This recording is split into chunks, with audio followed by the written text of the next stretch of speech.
Some wisdom is found on the surface, and some wisdom takes us deeper.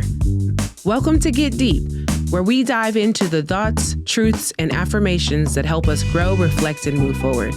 I'm Deborah D.E.E.P. Mouton, and every episode we'll explore the power of words, the strength of resilience, and the beauty of introspection. Come in, take a seat, and let's get deep.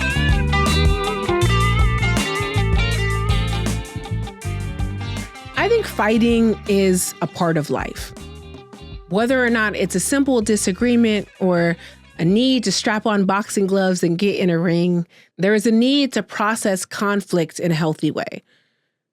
My childhood had many examples on conflict resolution. My father was the quiet type who would just retreat to his room.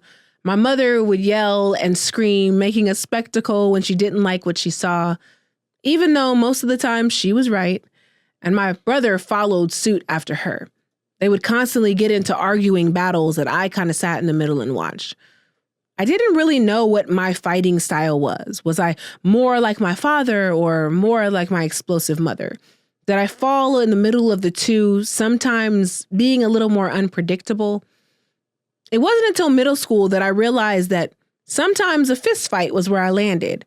It would get me in all kinds of trouble, blacking out when children insulted me and going into fits of rage. I had no real way to manage that kind of anger, that frustration. I didn't know how to communicate where it was coming from or where it wanted to go. It wasn't until later on in my life that I learned that there are tricks to get around arguments. There are ways to set yourself up for success. One of my favorite is trying to fight in whispers. It completely takes all of the energy out.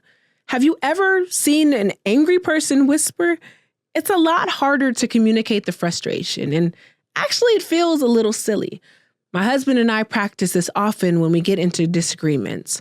We practice, instead of becoming louder and more explosive, to lower our voices down to a whisper and see if we could still hold the anger at bay. For much of it, hearing that soft and subtle voice is more comforting than it is enraging. We often find ourselves coming to a resolution much faster. I think part of it has to do with we've always talked in whispers. My mom and my dad used to laugh at us because we would sit on the couch talking an inch away from each other and no one in the room could hear what we said. It's part of our love language of having privacy and intimacy in spaces that feel overwhelming. Two introverts carving out silence. I ask you to embrace that silence today. When you find yourself enraged and feeling like you're full of anger with no way to go, try to find a quiet vessel to pour it into.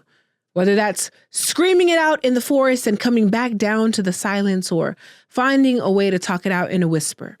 There are always healthier options to move forward and find a way back to center. Thank you for joining me on this journey today.